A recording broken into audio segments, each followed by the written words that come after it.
నమస్తే, welcome to ages news. ముందుగా headlines. తొలిసారి బ్లూబర్డ్ బ్లాక్ 2 ఉపగ్రహం నింగిలోకి పంపిన ఇస్రో.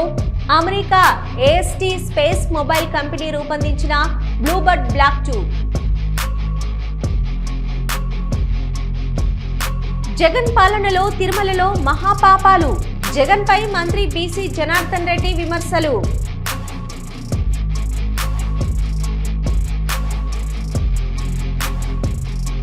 ఏ అంటే అటాక్, పి అంటే ప్రాపగండా. ఇదే నేటి ఆంధ్రప్రదేశ్. చంద్రబాబు లోకేష్లపై వైఎస్ఆర్సీపీ అధికార ప్రతినిధి యనమల నాగార్జున యాదవ్ కామెంట్స్. గాలి వార్తలు సృష్టించే వారికి తిరిగి వాళ్ళకి వార్నింగ్ అనుకుంటారా, బాధ అనుకుంటారా? గాలిలోనే అంతం చేద్దామని మీడియా ముందుకు రావడం జరిగిందని, తాను పార్టీ మారతానని వస్తున్న వదంతులపై ఘాటుగా స్పందించారు మాజీ ఎంపీ బుట్టా రేణుక.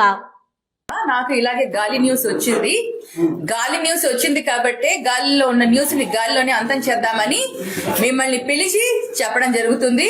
మీ ద్వారా మళ్ళీ కనీసం ఎవరైతే గాలిలో సృష్టిస్తున్నారో వాళ్ళకి క్లియర్ గా ఒక వార్నింగ్ అనుకుంటారా, లేకపోతే నా బాధ అనుకుంటారా, ఏమనుకుంటారా నాకు తెలియదు, కానీ మీ ద్వారా వాళ్ళకి క్లియర్ మెసేజ్ పంపడం జరుగుతుంది. ఈ గాలి వార్తలని ఆపేస్తే వాళ్ళకే మంచిది అని. విజయవాడలో 42 ఇండ్లు కూల్చివేస్తే పవన్ కళ్యాణ్ గాని, లోకేష్ గాని, నారా చంద్రబాబు నాయుడు గాని ఎందుకు స్పందించలేదని అన్నారు వైఎస్ఆర్సీపీ అధికార ప్రతినిధి మరియు ఆర్టీఐ విభాగం వర్కింగ్ ప్రెసిడెంట్ ఆవుల శ్రీధర్ రెడ్డి. చేయాల్సింది వాళ్ళకి కదా. ఈ రోజున అదే ఆ ఇప్పటం గ్రామం వచ్చి మీ తమ్ముడైనటువంటి లోకేష్ గారే ఆ ఊరికి ఎమ్మెల్యేగా ఉన్నారు, ఆయన ఒక మంత్రిగా ఉన్నారు, మీరు ఒక మంత్రిగా ఉన్నారు, మీ దత్తత తండ్రి చంద్రబాబు గారు రాష్ట్రానికి ముఖ్యమంత్రిగా ఉన్నారు. మీరు స్వయంగా మీరందరూ అధికారంలో ఉండి చర్యలు తీసుకోలేక ఈ రోజున కనీసం కేవలం ప్రచార యావ కోసం ఈ విధంగా చేస్తా ఉన్నారు. ఈ విషయాన్ని మనం ఎందుకు ఇంత రాద్ధాంతం చేసి మన వ్యవస్థలను సక్రమంగా పనిచేసే వ్యవస్థల్ని మనం దిగజార్చుకుంటూ ముందుకెళ్తున్న విషయం ఎందుకు చేస్తున్నారు? ఈ విషయాన్ని పక్కన పెడితే ఇక్కడ కోతవేటు దూరంలో ఉన్నటువంటి విజయవాడలో సుప్రీంకోర్టులో తీర్పు వచ్చే నేపథ్యంలో 42 ఇళ్లు కూల్చిపెడితే మీరు కానీ, మీ దత్తత తండ్రి కానీ, మీ తమ్ముడు అయినటువంటి లోకేష్ కానీ కనీసం ఎందుకు స్పందించలేదని మేము అడుగుతా ఉన్నాం. ఈ విషయాన్ని రాజకీయం చేసి ఏ రోజుకు ఆ రోజు ఒక ఈవెంట్ చేసి 300 ఈవెంట్లు 600 సార్లు ప్రచారం కోసం పాకులాడే ఈ ప్రభుత్వానికి రోజులు దగ్గర పడ్డాయి అనటానికి మీరు చేస్తున్న చేష్టలే సాక్ష్యం. ఈ రోజున మీరు ప్రతిదాన్ని ఆరోపణ చేస్తున్నారు, మీడియాలో హైలైట్ చేసుకుంటున్నారు. కేవలం ఆ రోజు ఆ మీడియాలో ఉండటం కోసమే, లేదా మీ సర్వైవల్ అనేది ఎగ్జిస్టెన్స్ కోసమే మీరు ప్రయత్నం చేస్తా ఉన్నారు. కానీ ఏ రోజైనా కానీ స్పష్టమైన ఆధారాలతో పలానా వాళ్ళు తప్పు చేశారు, మేము శిక్షిస్తున్నామని చెప్పి ఈ సంవత్సరంన్నర దాటిపోయింది ఆల్మోస్ట్ మీ అధికారంలోకి వచ్చి, ఏ రోజైనా కానీ మీరు సూటినగా ఆధారాలు చూపించి అడగగలిగారా? కేవలం పక్కనోడి మీద బుర్ర జల్లటం, తప్పించుకోవటం, ఆ రోజున మీడియాలో హైలైట్ చేసుకోవటం, ప్రచారం చేసుకోవటం తప్పితే మేము ఈ విధంగా చేశామని చెప్తున్నారా? నిన్న ఆర్బీఐ వెల్లడించిన గణాంకాల గురించి జగన్ గారు ట్వీట్ చేస్తే కనీసం ఒక్క రిప్లై లేదు. ఏ రోజైనా కానీ జగన్ గారి ప్రెస్ మీట్ కానీ, లేకపోతే వైఎస్ఆర్సీపీ నుంచి సంధిస్తున్నటువంటి ప్రశ్నలకు కానీ ఏ రోజైనా ఆధారాలతో సమాధానం చెబుతున్నారా? కేవలం బురద జల్లటం, పక్క తప్పించుకోవటం తప్పితే ఏ రోజైనా కానీ ఒక సమాజం కోసం, లేదంటే వ్యవస్థని పటిష్టపరుద్దామన్న ఉద్దేశంతో, లేదంటే ఆధారాలతో సహా మాట్లాడగలుగుతున్నారా? మొన్నటికి మొన్న 30,000 మంది తప్పిపోయారని చెప్పారు. కనీసం మీరు అధికారంలోకి వచ్చి సంవత్సరంన్నర దాటిపోయినా కానీ కనీసం దాని మీద సమీక్ష చేశారా?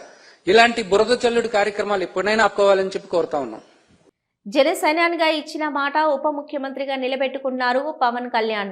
వైసీపీ దాష్టికాలకు ఎదిరించి జనసేన పార్టీకి అండగా నిలిచిన ఇప్పటం గ్రామంలో శ్రీమతి ఇండ్ల నాగేశ్వరమ్మ ఇంటిని సందర్శించి తన హామీని నిలబెట్టుకున్నారు ఉప ముఖ్యమంత్రి పవన్ కళ్యాణ్. ఈ సందర్భంగా నాన్న నువ్వు 5 సార్లు సీఎం కావాలని పవన్ ను ఆశీర్వదించారు నాగేశ్వరమ్మ. శ్రీహరికోట ఇస్రో బ్లూబర్డ్ బ్లాక్ 2 ఉపగ్రహాన్ని తొలిసారి నింగిలోకి పంపించి బ్లూబర్డ్ బ్లాక్ 2 ఉపగ్రహంను America AST space mobile company రూపొందించింది. బ్లూబర్డ్ బ్లాక్ 2 ఉపగ్రహం బరువు 6,100 కేజీలు ఉంటుంది. A majestic liftoff. The rocket is beautifully searing through the bright Sriharikota sky. Plus 20 seconds. LVM-3 M6 rocket का सफलतापूर्ण उत्थापन द्वितीय प्रमोचन मंच से और अपनी उद्दिष्ट कक्षा की ओर बढ़ चला है LVM-3 M6 रॉकेट। दोनों ठोस नोदक वाले S-200 बूस्टर्स प्रज्वलित हैं।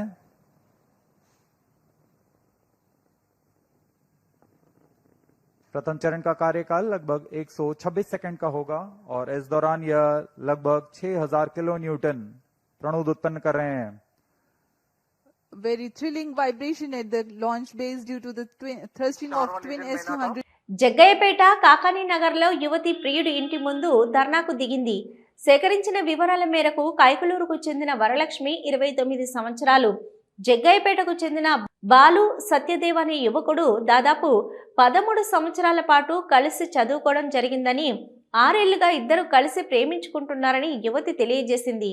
గత కొంతకాలంగా యువకుడు మొహం చాటేశారని, యువకుడి కుటుంబ సభ్యులు కూడా గతంలో కేసులు పెట్టినప్పుడు నువ్వే మా కోడలని అన్నారని, ఇప్పుడు మాట మార్చి తన ప్రియుణ్ణి కలవకుండా చేసిన తనను వదిలించుకునే ప్రయత్నం చేస్తున్నారని ఆమె ఆవేదన వ్యక్తం చేస్తుంది. అధికారులు స్పందించి తనకు న్యాయం చేయాలని యువతి కోరుతుంది. విశాఖపట్నం రిజిస్ట్రేషన్ అండ్ స్టాంప్స్ విభాగంలో అవినీతి తిమింగలాల భరతం పడుతున్నారు ఏసీబీ అధికారులు. గత నెల రాష్ట్ర వ్యాప్తంగా సబ్ రిజిస్టర్ కార్యాలయాల్లో ఏసీబీ ఆకస్మిక తనిఖీలు నిర్వహించి 4 క్రిమినల్ కేసులు నమోదు చేసిన విషయం తెలిసిందే. ఈ నేపథ్యంలో విశాఖలోని జగదాంబ సెంటర్, విజయనగరం జిల్లా భోగాపురం సబ్ రిజిస్టర్ కార్యాలయం సిబ్బందికి సంబంధించిన నివాసాల్లో ఏసీబీ సోదాలు నిర్వహించి ఆదాయానికి మించి భారీగా ఆస్తులు కూడబెట్టారని గుర్తించింది. ఏసీబీ సోదాల్లో కీలక ఆధారాలు, డాక్యుమెంట్లు స్వాధీనం చేసుకున్నట్లు తెలుస్తుంది. 2025 సంవత్సరం ఆంధ్రప్రదేశ్ రైతుల పాలిట ఒక చీకటి అన్నారు. కూటమి ప్రభుత్వ పాలనలో రైతులు నిరాదరణకు గురవుతున్నారని అన్నారు. YSRCP general secretary MVS Nagireddy. శుభాకాంక్షలు. 2025 సంవత్సరం ఆంధ్రప్రదేశ్ రైతుల పాలిట ఒక చీకటి సంవత్సరం. నేను 40 సంవత్సరాలుగా రైతుల ప్రతినిధిగా ఉన్నాను. నేను ఇంతటి సంక్షోభం నేను ఎప్పుడు చూడలేదు. ఎప్పుడు కూడా పాలకులు మేమున్నాము అనే భరోసా ఇవ్వాలి. ఎందరో ముఖ్యమంత్రుల తర్వాత ముఖ్యమంత్రి అయ్యాడు డాక్టర్ వైఎస్ రాజశేఖర రెడ్డి గారు. కేవలం 5 సంవత్సరాలు 3 నెలలు మాత్రమే ముఖ్యమంత్రిగా ఉన్నారు. ఏ ఇంటికి వెళ్ళినా సరే మా ముఖ్యమంత్రి ఉన్నాడు అనే భరోసా ఇవ్వగలిగాడు. రైతుల దగ్గరికి వెళ్ళినప్పుడు ఆయన తొలి సంతకం విద్యుత్ బకాయిల రద్దు, ఉచిత విద్యుత్ రద్దు. భారతదేశంలో ఇది సాధ్యం కాదు అని అందరూ విమర్శించినప్పటికీ కూడా ఆయన తీసుకున్న నిర్ణయం ఇవాళ 5 రాష్ట్రాల్లో అమలు జరుగుతోంది. ఇవాళ రాయలసీమని హార్టికల్చర్ హబ్గా చేస్తాము అని చంద్రబాబు నాయుడు గారు మాట్లాడుతున్నారు. రాయలసీమే కాదు, మొన్న ఆయన వస్తున్నా మీకోసం వెళ్లి మీటింగ్ పెట్టిన ప్లేస్ లో పామాయిల్ తోటలు కూడా రాజశేఖర రెడ్డి గారు ఉచిత విద్యుత్ మూలంగా, ఆయన విద్యుత్ బకాయిల రద్దు మూలంగా పెరిగిన హార్టికల్చర్ పంటలో ఆల్రెడీ హార్టికల్చర్ హబ్ రాయలసీమ. ఇది కొత్తగా వచ్చిందేం కాదు. రాజశేఖర రెడ్డి గారి వారసుడు జగన్మోహన్ రెడ్డి గారు. రాజశేఖర రెడ్డి గారి మరణంతో ఆయన దివంగత ముఖ్యమంత్రిగా చనిపోయిన వ్యక్తి, ఏకైక వ్యక్తి ఆంధ్రప్రదేశ్ లో ఆయనే. ఆయన వారసులుగా వచ్చి ఏర్పడిన పార్టీ వైఎస్ఆర్ కాంగ్రెస్ పార్టీ. నిరంతరం రైతుల కోసం, రైతులు బాగుండాలి అనే విషయంతో కృషి చేసే పార్టీ. నిర్ణయాత్మక ప్రతిపక్షంగా ఎప్పుడైనా సరే మేము సమస్యలు లేవనెత్తుతున్నాం. జగన్మోహన్ రెడ్డి గారు మొట్టమొదట ఆయన తండ్రి మరణం తర్వాత మొట్టమొదట చేసిన కార్యక్రమం, ఆయన పుట్టినరోజు నాడు కూడా కృష్ణా జిల్లా ప్రకాశం బ్యారేజ్ దగ్గర ఇసుక తిన్నెలలో లక్ష్య దీక్ష రైతుల కోసం చేసిన కార్యక్రమం. ఇవన్నీ అక్కడి నుంచి ఆ పరంపరలో రైతుల కోసం ప్రతిపక్షంలో ఉన్నాం, ప్రభుత్వంలో ఉన్నాం, మళ్ళీ ఇప్పుడు ప్రతిపక్షంలో ఉన్నాం. ఎప్పుడూ కూడా రైతు బాగుండాలి అనే ఆలోచనతో రాజశేఖర రెడ్డి గారు చేసిన కార్యక్రమాలన్నీ కంటిన్యూ చేస్తూ మరిన్ని కార్యక్రమాలను అమలు చేసిన వ్యక్తి జగన్మోహన్ రెడ్డి గారు. ఒక రెవల్యూషనరీ చేంజెస్. ఇవాళ తెలంగాణకి వెళ్తే కూడా రీసెంట్ గా లేదా ఒక మీటింగ్ నన్ను అఫీషియల్ మీటింగ్ పిలిచారు. ఇప్పుడు కూడా తెలంగాణ ప్రాంతంలో కూడా రాజశేఖర రెడ్డి గారినే తలుచుకునే పరిస్థితి. అది పాలకులు అంటే, లేకపోతే ఒక ముఖ్యమంత్రి అంటే ఉండాల్సిన కార్యక్రమం. ఇక 2025 సంవత్సరం వచ్చేటప్పటికి, అంటే ఈ సంవత్సరం అయిపోబోతోంది. వ్యవసాయ రంగం పరిస్థితి ఒకసారి తీసుకుంటే సంపద సృష్టిస్తాం, సంపద సృష్టిస్తామని చెప్పి చంద్రబాబు నాయుడు గారు ఎన్నికల ముందు మాట్లాడారు. సంపద సృష్టించి మేము కార్యక్రమాలు అమలు చేస్తామని చెప్పి. సంపద సృష్టి ఏమో గాని 2025 సంవత్సరంలో సుమారుగా 25,000 కోట్ల రూపాయల రైతుల సంపద హరించు. ఏపీ అంటే ఒకప్పుడు ఆంధ్రప్రదేశ్ అని చెప్పుకునేవారు. కానీ కూటమి పాలనలో రెడ్ బుక్ మంత్రి నారా లోకేష్ చంద్రబాబు తీరుతో ఏ అంటే అటాక్ అని, పి అంటే ప్రాపగంట అని ఉభయ తెలుగు రాష్ట్రాల్లో అనుకుంటున్నారని అన్నారు వైఎస్ఆర్సీపీ అధికార ప్రతినిధి యనమల నాగార్జున యాదవ్. రోజు చంద్రబాబు నాయుడు గారి పెంపుడు మీడియా అవాకుల గురించి, చేరదీస్తున్న పెయిడ్ చిలుకల చవాకుల గురించి ఆంధ్రప్రదేశ్ రాష్ట్రంలోనే కాదు ఉభయ తెలుగు రాష్ట్రాల్లో తెలుగు వారందరికీ తెలిసిందే. సో ఈ చంద్రబాబు నాయుడు గారు, లోకేష్ గారు చేస్తున్నటువంటి ఈ రాజకీయ విష ప్రచారం చూస్తే గతంలో ఆంధ్రప్రదేశ్, ఏపీ అంటే ఆంధ్రప్రదేశ్ అనేవాళ్ళు. కానీ శ్రీమాన్ నారా లోకేష్ గారు రెడ్ బుక్ శాఖ మంత్రులుగా పదవీ బాధ్యతలు స్వీకరించిన తరువాత ఏపీ అంటే A for attack, P for propaganda ఇది అయిపోయింది. తాజాగా అనంతపురం జిల్లా కదిరి నియోజకవర్గం తనకల్లు మండలం ముత్యాలవారిపల్లిలో సంధ్యారాణి అనేటువంటి ఒక మహిళ మరియు ఆ మహిళ యొక్క మరిది అయినటువంటి అజయ్ దేవ్ అనే వ్యక్తి మధ్య జరిగినటువంటి ఒక కుటుంబ తగాదా, ఒక గొడవని వైఎస్ఆర్ కాంగ్రెస్ పార్టీకి ఆపాదిస్తూ నారా లోకేష్ గారు తెరలేపినటువంటి రాజకీయ రసక్రీడ చూస్తే లోకేష్ గారి రెడ్ బుక్ దురద వికృత రూపం దాల్చిందే అనేటువంటి అనుమానం రాష్ట్ర ప్రజలందరికీ కలుగుతుంది. అసలు లోకేష్ గారి మనస్తత్వానికి, ఆయన రాక్షస ప్రవృత్తికి, ఆయన నియంత ధోరణి చూస్తే లోకేష్ లాంటి పీసులు ఈ ప్రపంచంలో రెండే ఉన్నాయి. ఎన్నున్నాయి? రెండే ఉన్నాయి.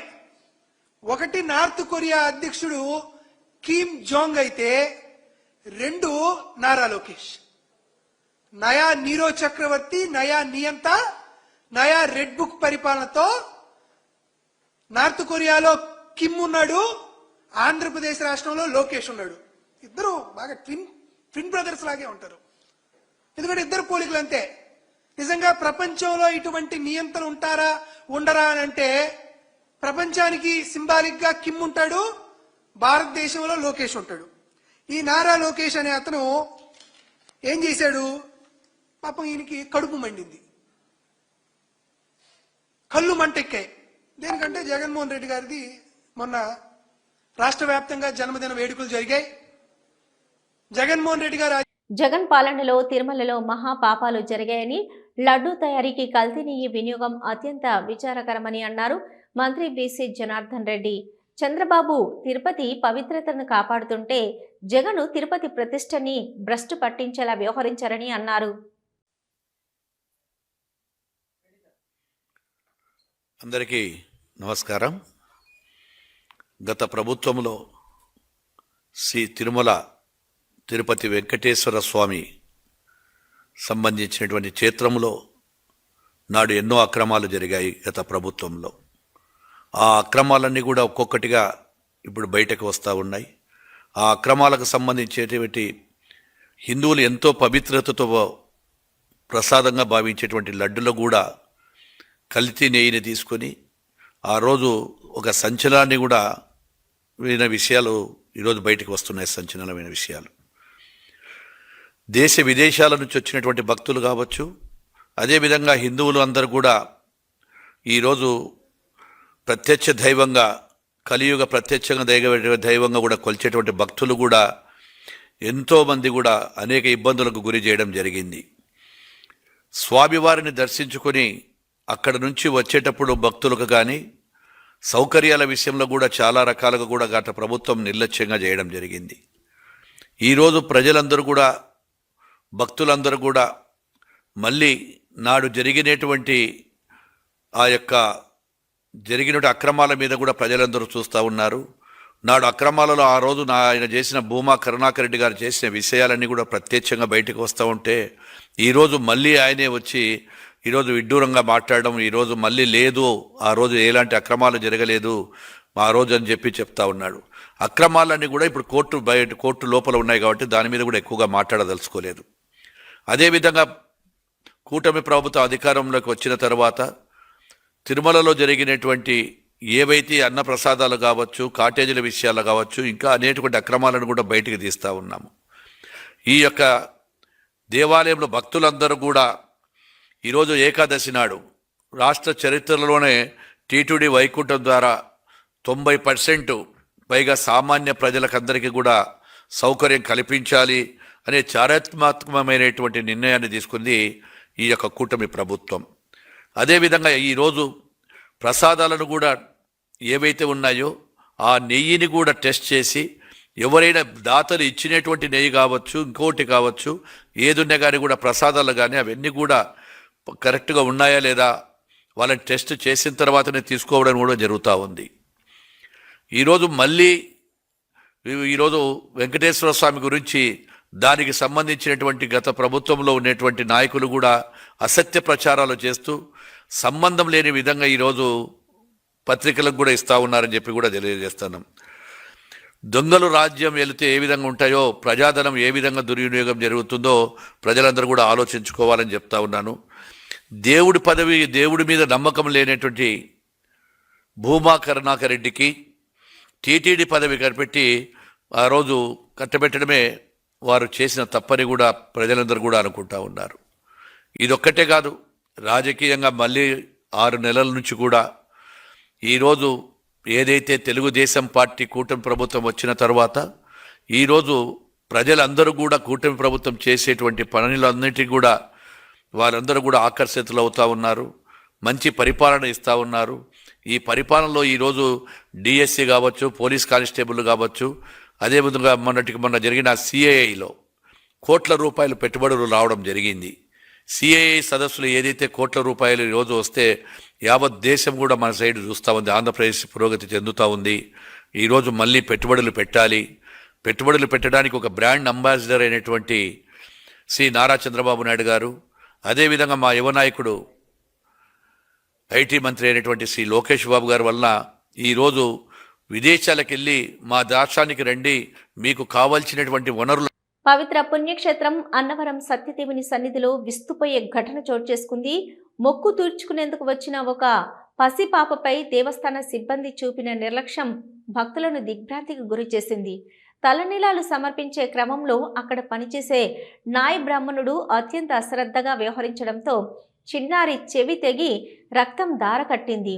తన బిడ్డ పడుతున్న నరక యాతనను చూసి ఆ తల్లి విలవిలలాడిపోతుంటే సదరు సిబ్బంది కనీసం కనికరం లేకుండా క్షమాపణ కూడా చెప్పకుండా అహంకార పూరితంగా వ్యవహరించడం అక్కడి వారిని విస్మయానికి గురి చేసింది. అన్నవరం దేవస్థానం వారికి నా విజ్ఞప్తి, నా బిడ్డకి తలనీలాలు ఇద్దామని నేను వచ్చాను, కానీ అక్కడ ఇలా కట్ చేశాడు. ఎట్లీస్ట్ సారీ కూడా చెప్పలేదు, క్షమాపణ కూడా చెప్పలేదు.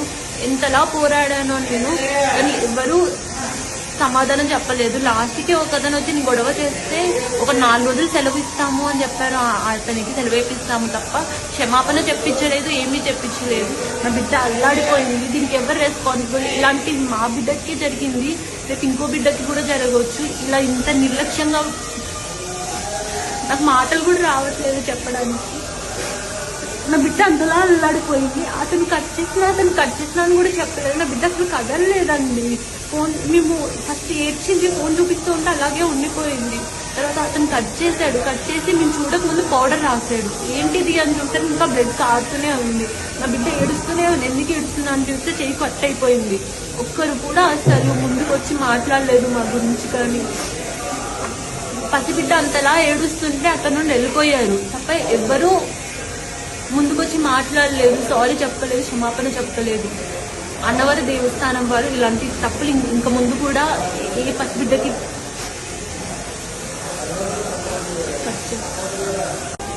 అక్కడ హెయిర్ కూడా లేదు. అతను అక్కడ ఇలా కట్ చేస్తాడు. పాప ఏమైనా కదిలిందా, కట్ అయింది అనుకుంటే. ఇవి ఇప్పటివరకు ఉన్న అప్డేట్స్. చూస్తూనే ఉండండి న్యూస్.